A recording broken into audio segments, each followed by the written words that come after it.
Disclaimer: the information provided on this podcast is for informational and entertainment purposes only and should not be considered as financial advice. We are not licensed financial professionals, and any opinions shared are based on personal experiences and research. As always, do your own due diligence and consult with a certified financial advisor or professional before making any investment decisions. All right, what's up, everyone? Really wanted to make I know I just dropped the video yesterday, but wanted to make a video on my thoughts on the dip of Bitcoin because that's been a pretty hot topic right now. And as you can see, Bitcoin bottomed out to about 64K ish yesterday.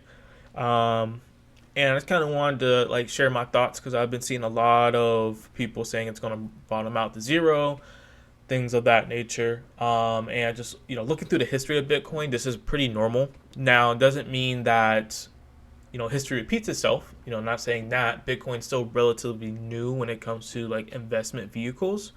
But, over the past, since 2011, we have really seen, drops like this, which I'll go over later in the video. But, just my thoughts on Bitcoin, my plan, what I think I should do. First and foremost, for those who bought at 125 when it's at its all-time high, 126-ish, I feel sorry. This is exactly why you don't buy at all-time highs, because it does nothing but just increases the risk of your investment. So this is exactly why you don't buy in at all-time highs. You don't buy the hype for the good or the bad. You need to do your research. You need to really, take time to go over cycles, take time, to see what's going on with Bitcoin. If it's going to go up, what would make it go up? Why is it crashing? Things of that nature, right? And, in my last video, like I said, I use AI a lot to kind of help me with, when it comes to looking into investments and things of that nature. So first, I bought Bitcoin first when it was around 89,000. So that's when I first bought it. And then I kind of just dollar cost averaged in the entire time since then. So really what I saw is my average paid price for Bitcoin as of today is 99K, which is, as of yesterday, it was currently about 32K from where, we're at now, where we were when it was at about 64-ish, to now being at 26K from its all-time high. So I was kind of in that gray area because I didn't buy in at 125, right? And it just, everything dropped. I'm kind of in that gray area to where it's not really the middle, but it's kind of the middle when it comes to where it was at its all-time high to where it's at now. But, my plan was never to hold a lot of Bitcoin in the first place. So when it comes to my portfolio, the percentage of Bitcoin is in the single digits when it comes to my overall portfolio. So I still stay true to stocks and to the 401k method. So I stay true to that. Bitcoin was just really an avenue for me to put in because why not? Why not own a little bit of something just to see where it goes? I actually learned that from Earn Your Leisure. Why not just own a little bit of something to see where it goes? So I will continue to dollar cost average into Bitcoin at my current rate for 3 reasons. So one, it's like I said, it's really not a major part of my portfolio. So it's money that I can set aside without me needing the money anytime soon, right? So that's more long-term money. 2, I can keep building positions in other avenues like stocks while paying down my debt as well. So I can really still, build positions while snowballing down debt. And 3, if it does continue to go down, it's not earth-shattering to my future or my portfolio because, like I said, it's only a small fraction of my portfolio. So for me personally, I never really looked at Bitcoin as 50-50 from stocks to Bitcoin or to crypto. No, I didn't really look at it like that. I looked at it okay, well, I'll put in 3% of this over into Bitcoin just to see what happens. And I just think that, at some point, the hype's going to come back up. It always has, and I'll go over that here in a minute. But the hype always brings Bitcoin back up. You'll have the Warren Buffetts, Charlie Mungers of the world telling you how it's such a bad investment, which Ultimately, it could be, but I just feel like we really don't know until time tells. But what I do know from the time Bitcoin has been around, it has had dramatic crashes and it's always recovered to hit all time highs, similar to stocks, just it's way more volatile than stocks. All right, so I'm gonna do a timeline from 2011 to 2021. So stick with me here on the historic downfalls of Bitcoin and how every time it said, "Oh, this is different. This is different. This is different."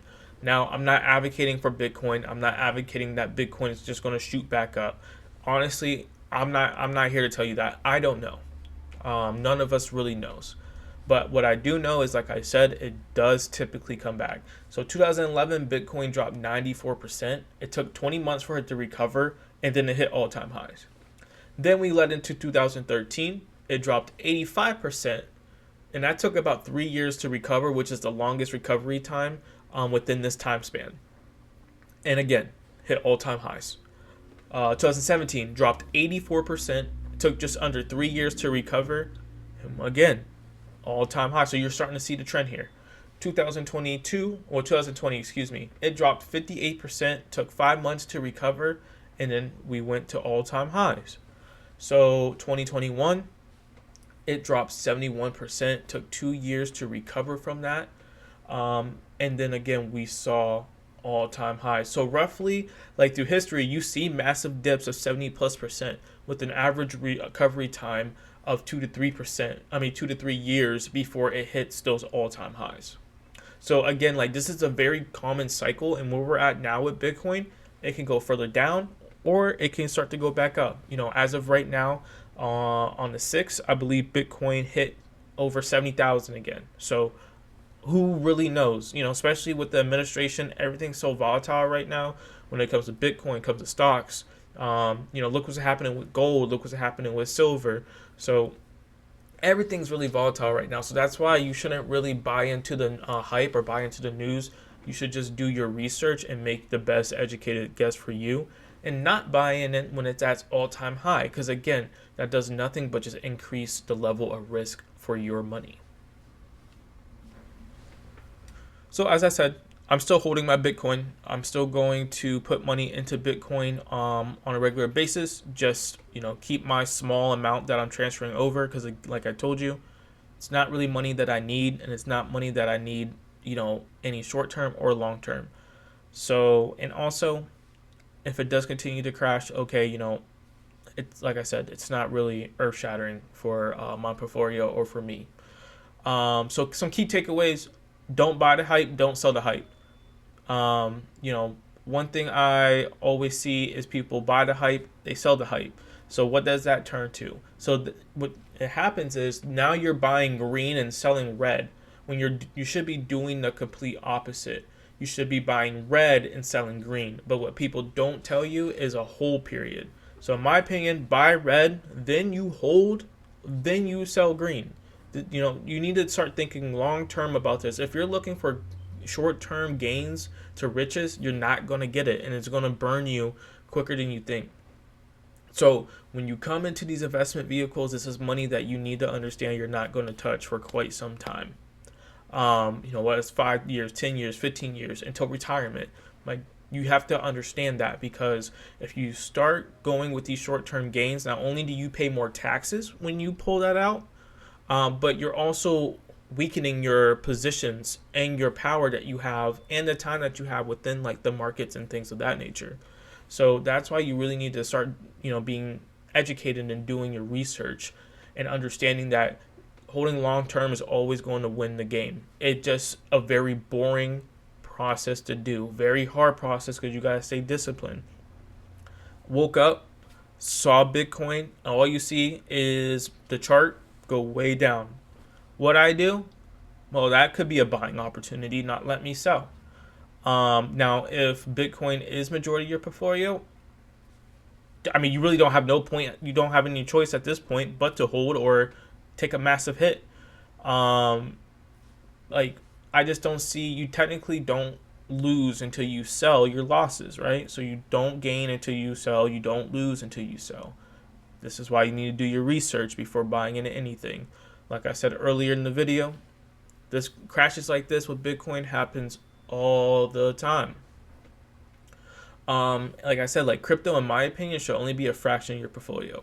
It should not be half. It should not be most. It should not be all.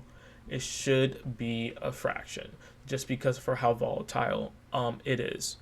You want to get into like you hear me say VOO, S&P 500, like the Nasdaq, like whatever that you want to get into that's going to be tried and true. ETFs, index funds, those are going to be the safest long plays. Once you build those up, then you can go in and buy well-known companies, not startups, not companies that you think is going to explode. No, known, true and tried companies that makes money, that holds the United States at the standard it does. Just look where the money goes. One thing I've been learning from Earn Your Leisure and all these other investment podcasts is watch where the money goes in DC. Where the money goes in DC, you should kind of follow that, because if they're investing in that, that kind of means one thing, that's where the money's going to start going. Now you still need to do your research, because you can have a company like Intel, right? Very volatile as well. Not one of the best companies to invest in, even though the government holds now a 10% stake in it. So you can have a company like Intel, or you can have a company like Microsoft. Microsoft's down from its all-time high right now, and it's a great buying opportunity in my opinion, because who doesn't have Microsoft? Everything Microsoft, right? You're getting Apple or Microsoft. So while it's down on a discount, why not look into it, right? So if you're going to go independent companies, you want to do things like that. But I want bulk of my portfolio to really be index funds or ETFs. Now, I'm going to close with this, that from the Bitcoin, back to Bitcoin, from the history of Bitcoin, there is still room for a decline. But like I said, I'm sticking to a plan. I have a plan. I'm going to stick to it. Because why not? Why adjust right now when I don't have to? And I encourage you all to kind of do the same. Unless you already sold, unless you are losing, unless your portfolio is majority crypto, something you really need to look into. But this can either be a buying opportunity, or it could be a generational fumble. And I guess only time would tell. So this video was just more of what I'm thinking of when it comes to Bitcoin. I just, best thing I could tell you guys, do your research, do your homework, buckle up, because it's always going to be a crazy ride.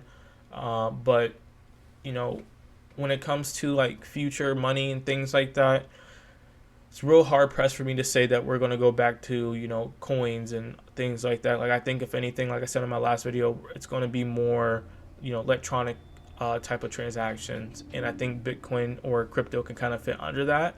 But there needs to be more regulation. There's going to have to be bills passed and everything for us to really see that true jump. And whenever the dollar strengthens, or whenever that's when you start seeing money pour out of investments like Bitcoin. So overall, do your research, do your homework. This is just my thoughts on Bitcoin, what I'm going to continue to do, and why you shouldn't have you shouldn't have majority of your portfolio be volatile investment opportunities like Bitcoin. So thank you. Good luck to y'all, and I hope you enjoy the rest of your day.